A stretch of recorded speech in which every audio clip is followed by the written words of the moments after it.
This is an actual spacecraft from another world, piloted by alien intelligence. One sighting from tens of thousands made over the last 50 years on virtually every continent on the globe. Intelligent life from distant galaxies is now attempting to make open contact with the human race. And tonight, we'll show you the evidence.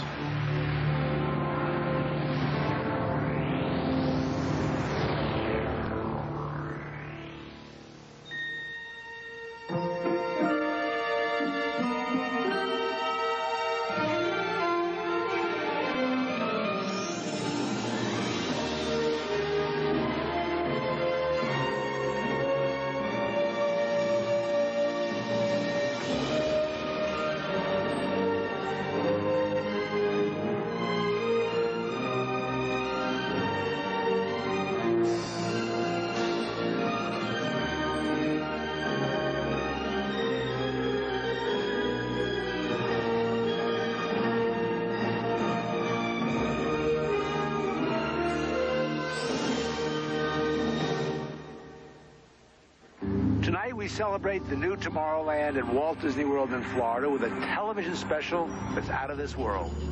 Hello, I'm Michael Eisner, head of the Walt Disney Company.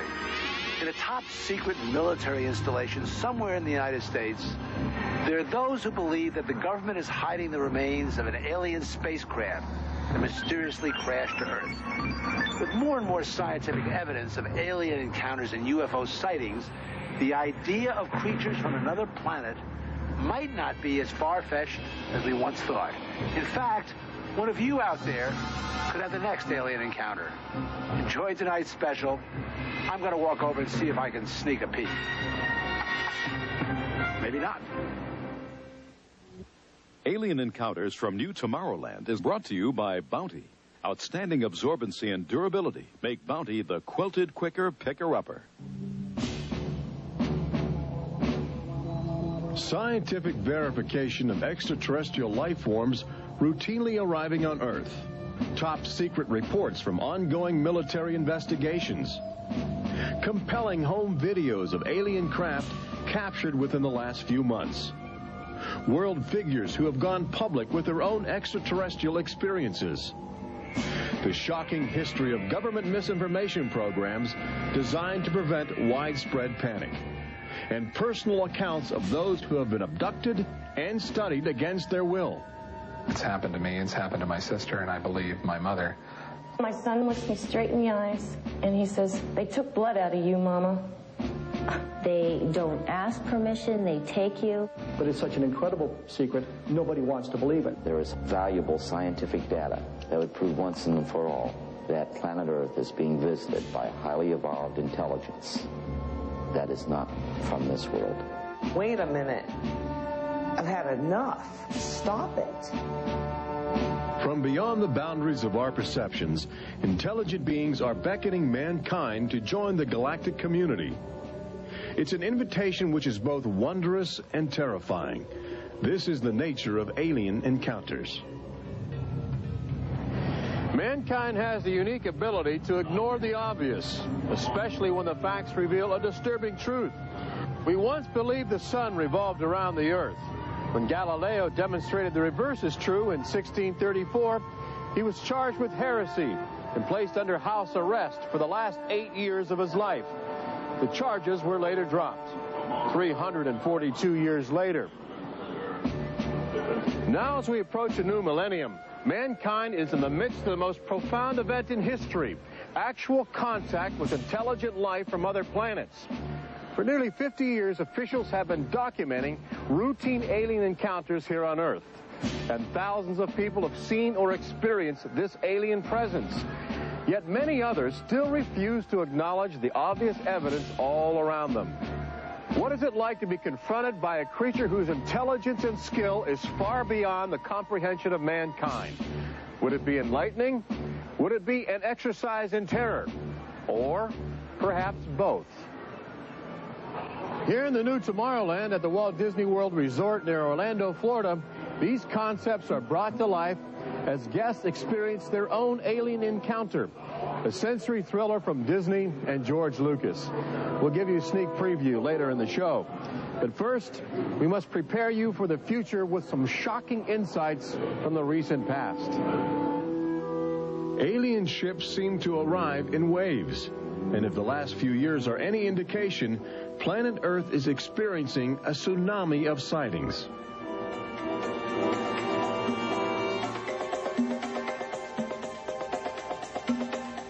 Mexico City, 1992.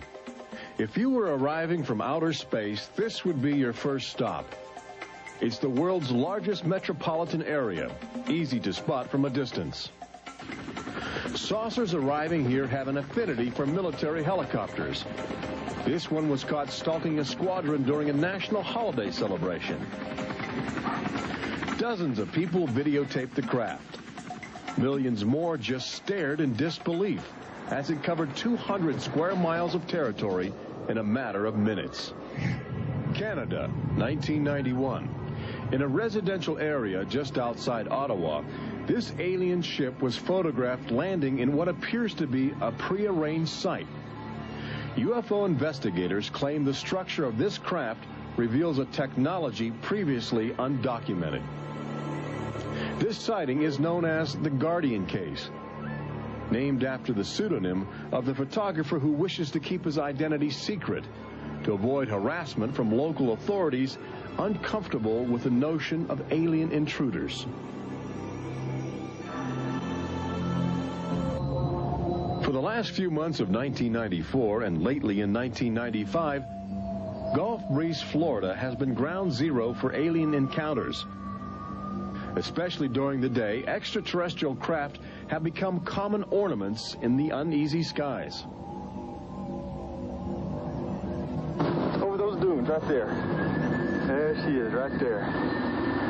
Oh my God. Residents of Gulf Breeze routinely aim their home video cameras at the horizon. More often than not, they capture an astounding alien display. Look, there it is. Right out there. Looks like an egg on top and an egg on bottom. You would think these alien sightings would be front page news. So why have they received almost no national attention? The answer is simple. For governments determined to maintain their authority, extraterrestrial contact is pure dynamite. There's beings from another planet. We don't know where they come from. We don't know what they're doing here. There's nothing we can do about it. Meet Captain Kevin Randall, retired Air Force intelligence officer, now a top investigator of alien encounters. Anytime a technologically superior civilization comes in contact with a technologically inferior civilization, the technologically inferior civilization ceases to exist.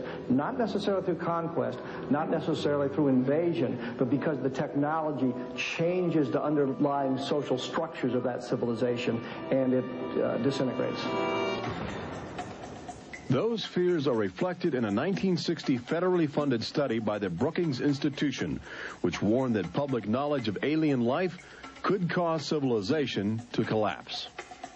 So they began a policy of covering up and hiding the information, but they also began a policy of ridiculing, so that people who really see something are afraid to come forward. This isn't right to do the ridicule. I mean, a lot of people suffer. Retired Army officer Clifford Stone certainly suffered after he began private research into the UFO phenomena while still in the service. Well, I was given a lawful order while I was in the military to back off. I refused that lawful order. That resulted in me having to go to be psychoanalyzed, which kind of backfired on my command. But I was actually given a lawful order not to write to members of Congress without first getting it approved through my command, and not to talk to members of the media. Of course, I went out and violated all those directives simply because I felt they had no right, that I had a right. He also has determination. This collection of classified government documents represents years of determined effort by Stone to open the UFO files and offer fresh leads to investigators on the trail of the truth. It is not surprising that this book is making top military officials very uncomfortable. I think that some of the underlying concerns they have is the impact it will have on society as a whole if the information is ever released. But why have aliens chosen to visit our small blue planet, hidden on the distant fringes of an insignificant star cluster? Well, we invited them here. When we return, what is attracting alien visitors to planet Earth? Extraterrestrials take aim on America's military. A crashed saucer becomes a top-secret bombshell. The nation's capital becomes a cosmic crossroads. And later, how Disney Imagineers have designed a way to prepare humans for their inevitable alien encounter.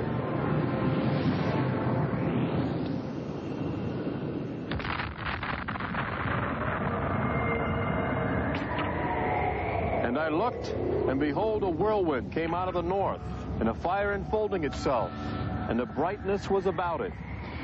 Also out of the midst thereof came the likeness of 4 living creatures. And when the living creatures went, the wheels went by them. And when the living creatures were lifted up from the earth, the wheels were lifted up. For the spirit of the living creature was in the wheels. Ezekiel chapter 1. There have been reports of alien encounters throughout recorded history, often buried in the obscure poetry of mystics. But since the end of World War II, alien encounters have adopted a darker, more menacing demeanor. No longer just spirited lights dancing in the sky, UFOs turn more brazen, announcing themselves with surprising ferocity. Most alien activity on Earth in this century seems to have been sparked by the single most profound technological achievement in human history.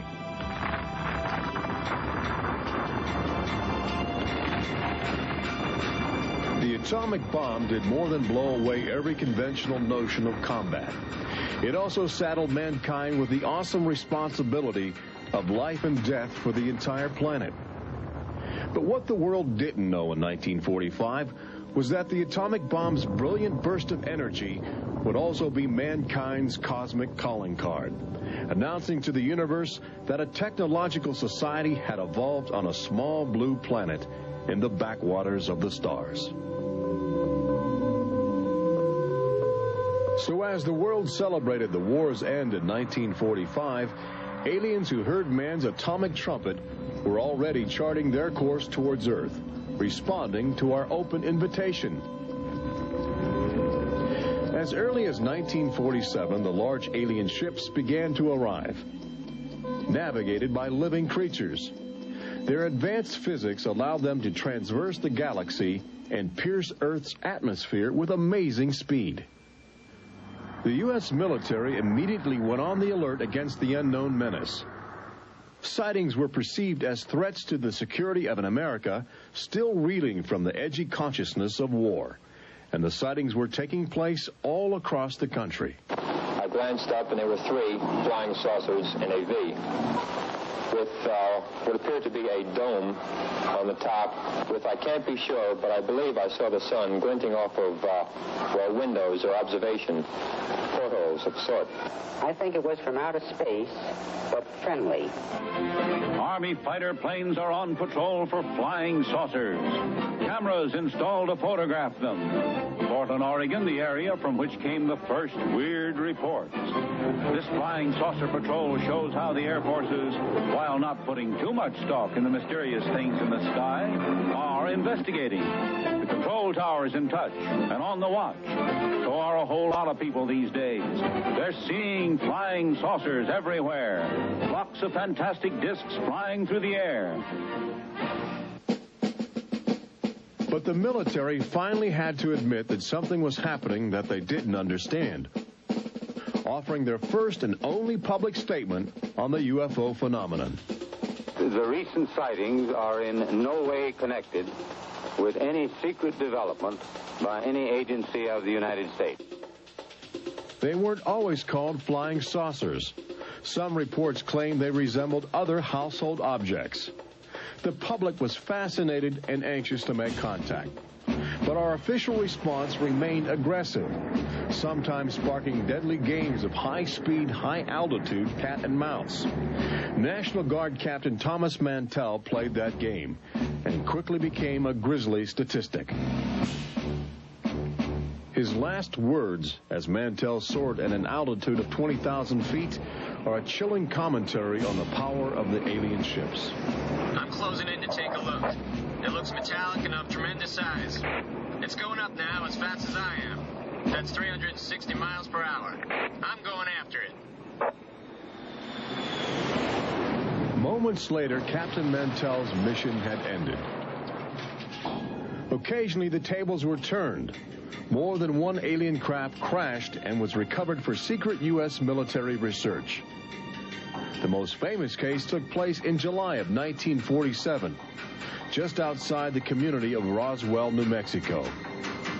Famous because local officials openly admitted they had retrieved an alien ship before their commanders instructed them to keep the story confidential. What you can't explain, they reasoned, you must deny. July of 1947, the Army Air Forces at Roswell announced we had captured a flying saucer.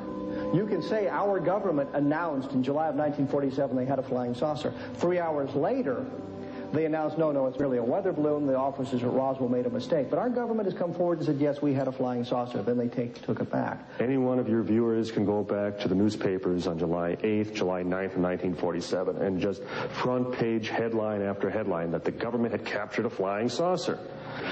Don Schmidt from the Center for UFO Studies in Chicago is convinced that the Roswell case is the linchpin in America's ongoing alien cover-up. We have over 550 witnesses. They were there. They handled the debris. They saw the craft. They saw the bodies. They handled the crew members of that craft.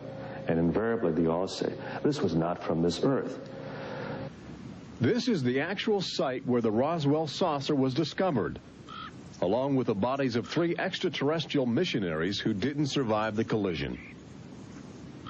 The debris and the dead were impounded and taken away for top-secret study, while a classified investigative committee called the Majestic 12 was organized by President Truman.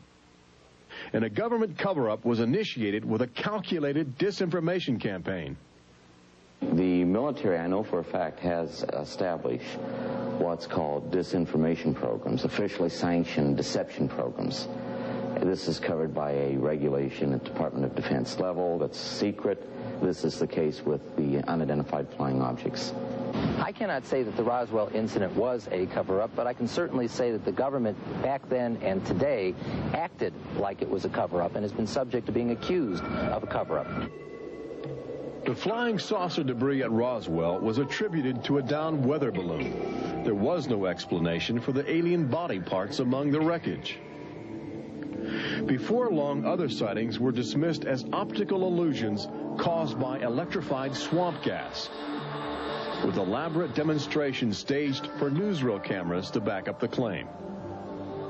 But while the Pentagon refused to publicly admit aliens had arrived on Earth, their top-secret internal memos told a different story, even detailing the various ships and the creatures they had autopsied. Meanwhile, the American people fell in love with flying saucers, sensing something playful in their alien design. Before long, even the military seemed to fall under the trance of the UFOs. Government inventors began to mimic what they were seeing in the sky, in a strategy to stumble upon the secrets of advanced alien technology. These rare films chronicle those primitive efforts. At a symposium conducted by Princeton University, weird and wonderful flying machines developed for the Army go through their paces. The flying scooter, for instance, with only a 7-horsepower motor. Or this flying what have you. Just count your fingers after starting the fans.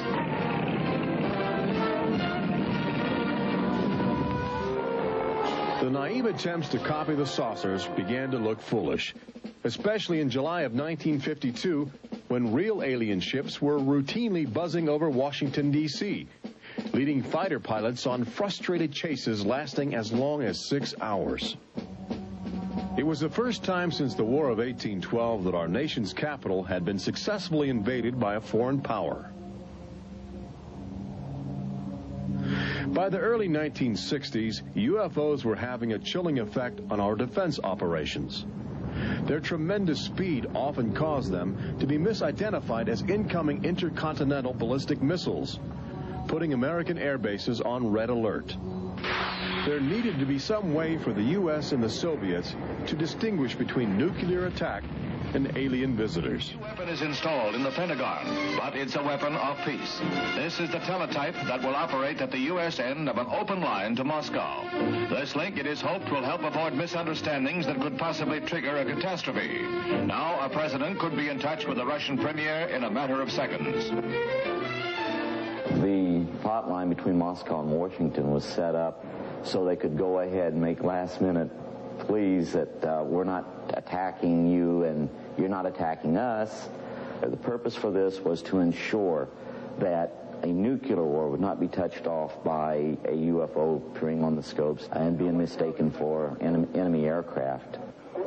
The hotline eased some international tensions, but it didn't halt the interaction between the military and the aliens, which continues to this day. November of 1975, essentially every SAC base in the United States was visited by UFOs.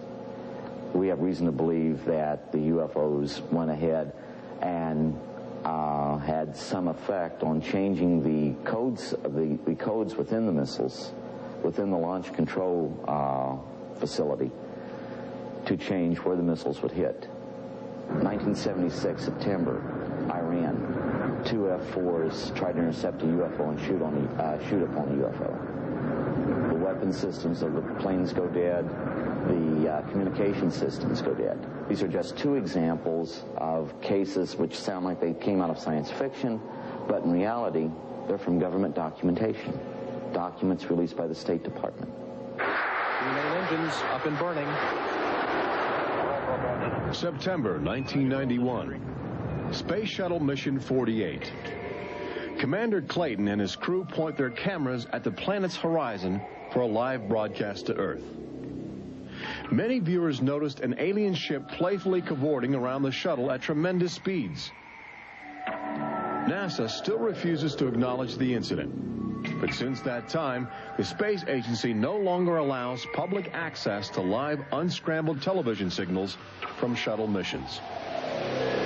Currently in 1995, the Federal Emergency Management Agency trains personnel with a manual that suggests techniques in communicating with extraterrestrials encountered in the line of duty. This document is in marked contrast to a federal law passed by Congress in 1969, which makes it illegal for any American to have contact with an extraterrestrial, punishable by a $5,000 fine and a year in jail. Ironically, both documents were composed by a government which refuses to publicly admit that there is intelligent life on other planets. Indications are that government, military, and scientific leaders will soon release nearly a half-century of official documentation of ongoing alien encounters on Earth. Perhaps they feel it would be too embarrassing not to reveal the truth before the truth reveals itself. But these FBI files acquired through the Freedom of Information Act outline nearly 50 years of UFO reports investigated by federal agents all across America. Overwhelming evidence that something sinister is at work. But look carefully. The torn pages, the ragged copies, the large areas blacked out in an effort to keep secrets locked away. If we are keeping information, which I am certain we are, from the American public on unidentified flying objects, then we're wrong. Government has an obligation to the people to tell the truth. No matter what that truth might be, the people have a right to know that planet Earth is being visited by a highly evolved intelligence that is not from this world.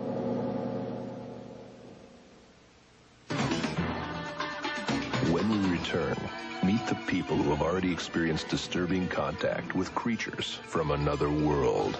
They don't ask permission, they take you. See how government is monitoring mutant life forms which have already staked their claim on planet Earth. And join Robert Urich on the fringes of the future in Walt Disney World's Magic Kingdom as Disney Imagineers prepare the public for their inevitable alien encounter. Encounters from New Tomorrowland.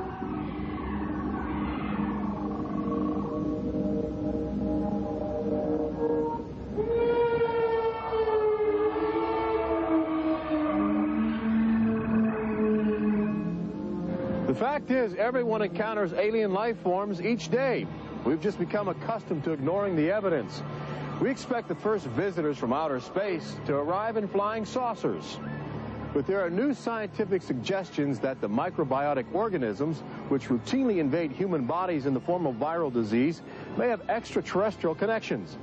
These minute alien life forms may very well be the advanced invasion force, leading the way to test Earth's environment for more complex and determined creatures.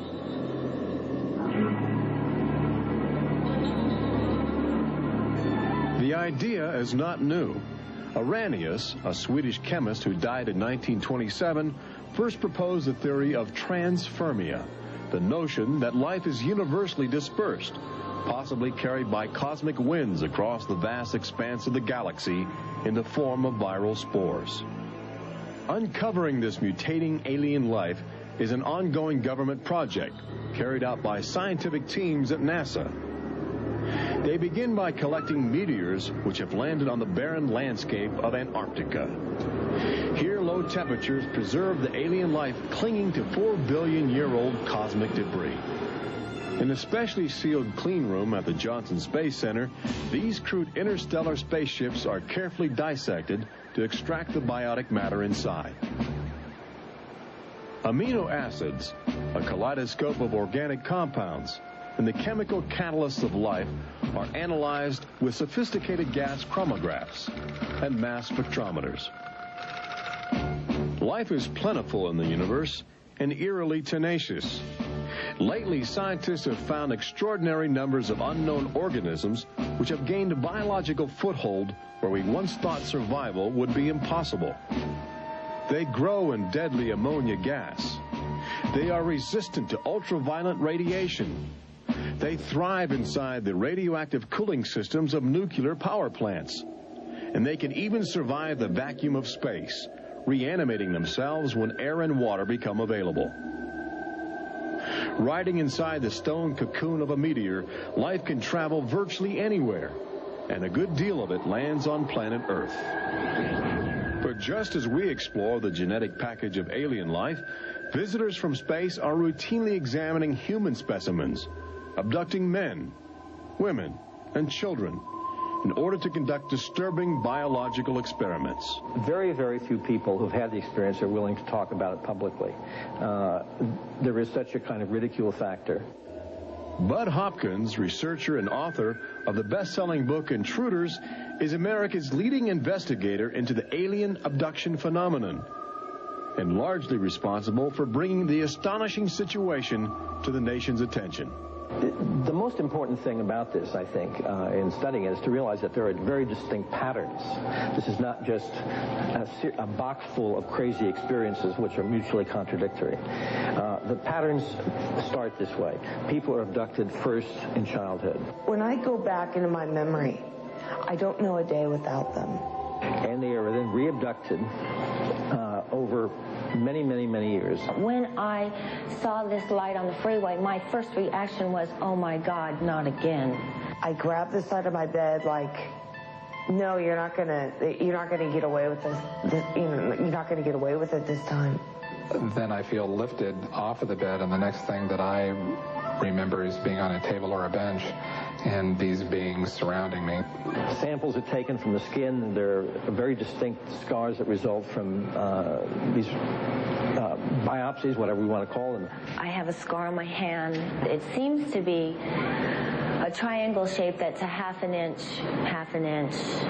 by half an inch if you were to measure it. They were just red and blistery and kind of in a large equilateral triangle on each foot.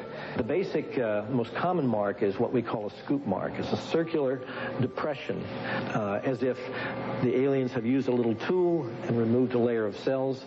On my upper left inner thigh, I have 2 marks. There's a series of 2. They're about 1/8 of an inch deep and about 1/4 inch in diameter that people call scoop marks, for lack of a better term.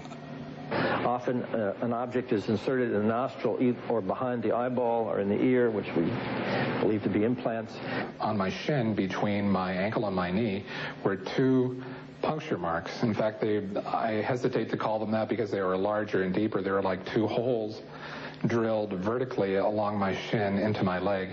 And that frightened me deeply because I have no idea how those got there. I could only speculate as to why they were doing that, although I do know that, bone marrow contains genetic material, blood. They're interested in who you are genetically.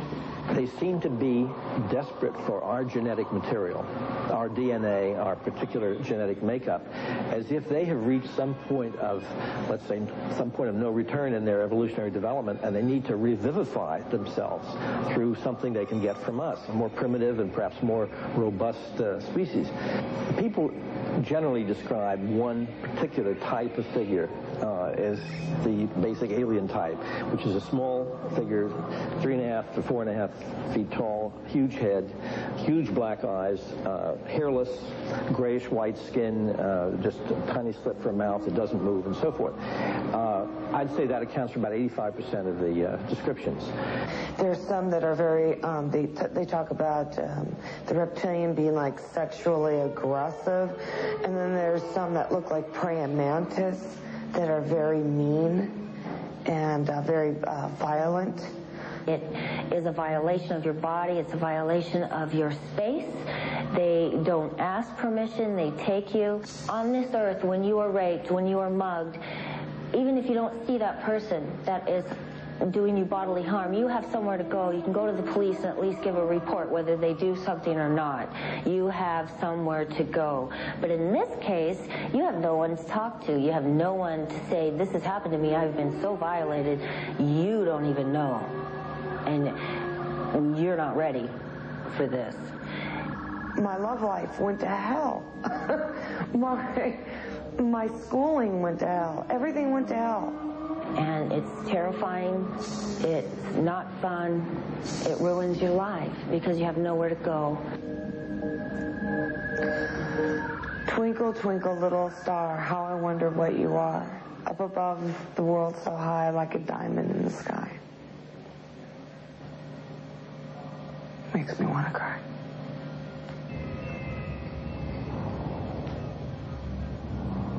Part of the trauma involved in this is our government telling us that these objects don't exist. And I seem, and other members of my family, and other people seem to have these experiences.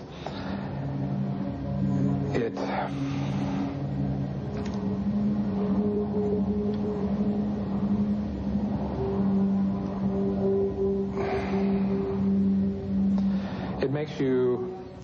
makes you doubt your sanity. The range of people who have had abductions around the world, because it is a global phenomenon, is just, it's a total range. I've worked with people who are of Oriental backgrounds, African-American background, Hispanics. I've worked with one NASA scientist, a research scientist, who is an abductee, a police lieutenant from the South, doctors, lawyers. I mean, I've had, incidentally, 7 psychiatrists come to me because of their own personal abduction experiences. The phenomenon affects people from all walks of life. And it has a dramatic effect on families. Debbie and Terry know firsthand. Both are ongoing abductees with deep concerns about the chilling connections between aliens and their children. I thought this was mental illness. Then my son started speaking about little airmen coming into his room and taking us up, and there was even one point where he said, "They took blood out of you, Mama." He wanted guarding all the time. He wouldn't go to bed at night unless I slept with him. He was angry. And the other thing is he started setting traps. One night my husband came home from work and there's these little colored stones all over the garage. And Dale, my husband, said, "What is this for?" And he says, "Well, this is when the airmen come, they slip and fall on their butts." The interesting thing about children is a sort of innocence about their perceptions. I will present these cards of different heads, and there's Santa Claus, Batman, policeman, a clown, Ninja Turtle, an alien. What we do is to see how the child responds when we get to the alien face, and it can be extremely moving because I've seen children just collapse when they see the drawing of the alien, crying, hugging their fathers or their mothers in terror. Well, she was 4 years old, and she was past bedwetting and all of that behavior. She was beyond that, and she'd never wet her bed. And when we moved to Banning, she started having nightmares every night and wetting her bed. And a couple of weeks ago, she had a bunch of scratches on her face, and she didn't have them when she went to bed. I said, "What happened?" And it was funny. The only thing I could get out of her was that she asked me, "Do aliens hurt you?" And I went, "What?"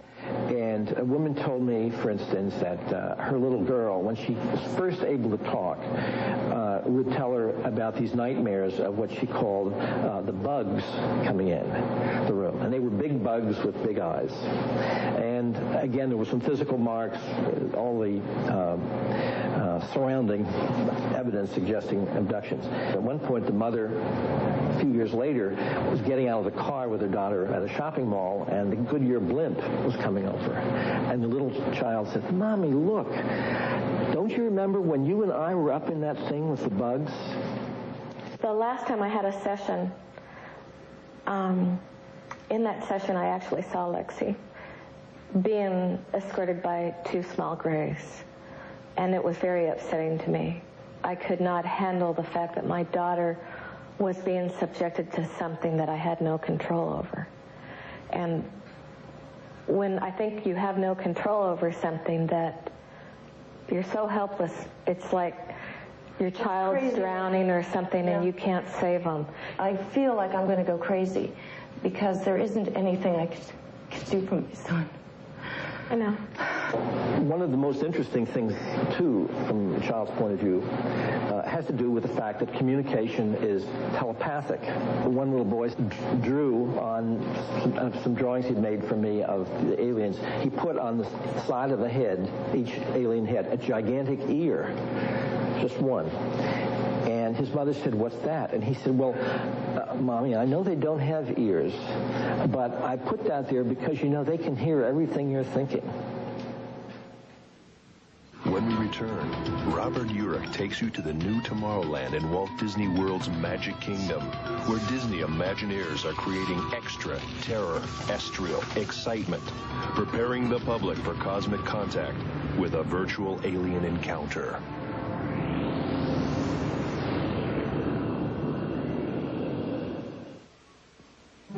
An official UFO sighting report, one of thousands compiled over the last few decades. This particular report from October 1969 was filled out by Jimmy Carter. He was still governor of Georgia at the time. He witnessed a luminous object suspended in a twilight sky. Later, when he assumed the office of President of the United States, his staff attempted to explore the availability of official investigations into alien contact. As this internal government memo illustrates, there are some security secrets outside the jurisdiction of the White House.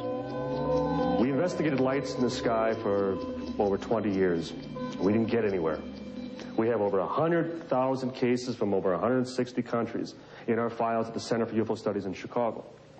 When you actually take the time to look at the official record, look at the classified, disclosed documents on the phenomena, and I'll guarantee you'll walk away saying, why weren't we told about this? And why were we told something else altogether? We've all been indoctrinated to have this knee-jerk response just to that term UFO. We have to ask ourselves, who started it? And isn't it about time we go out and find out for ourselves? Every year, NASA routinely propels about 24 astronauts into a low Earth orbit aboard the space shuttle, a loud, lumbering, somewhat primitive rocket ship.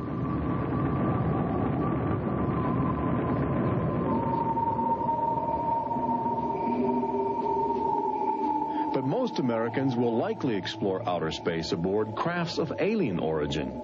Statistics indicate a greater probability that you will experience extraterrestrial contact in the next 5 years than the chances that you will win a state lottery. But how do you prepare for such an extraordinary event? Here in the new Tomorrowland at Disney World, scientists and Disney engineers have brought to life a possible scenario that helps acclimate the public to their inevitable alien encounter. Welcome to the new Tomorrowland Convention Center in the Magic Kingdom, where humans can enjoy their first taste of the future, as well as advanced extraterrestrial technology, and begin to understand the disturbing facets of alien intelligence. Access Technologies, an interplanetary manufacturing and marketing conglomerate, is one of the first alien firms to take advantage of this showcase facility in new Tomorrowland, introducing humans to technology which promises to seize the future. Today, guests are exploring the concept of teleportation, the ability to transmit solid matter or living creatures across the endless void of space. Inside this chamber, at the extraterrestrial alien encounter attraction, cosmic representatives will demonstrate the secrets of a brave new world. Utilizing the ominous device, two very different life forms will make contact via the teleportation process. Unfortunately, high technology can backfire if operated by careless hands. As the seat restraints lock into place and the power generators are activated by anxious extraterrestrials, these happy humans are about to discover a disturbing truth. When science fiction becomes science fact, the results could be terrifying.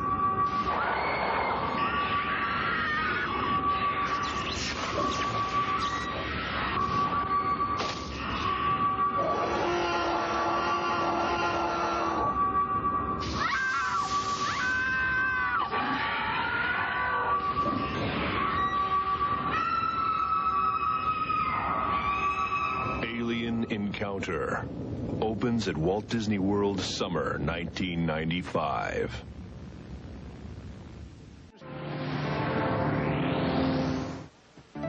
Planet Earth has always been a laboratory for alien life forms which can drop in from space or slowly mutate into bizarre fleshy organisms at our feet. Understanding the nature of these strange creatures from above and below is the greatest challenge of our age.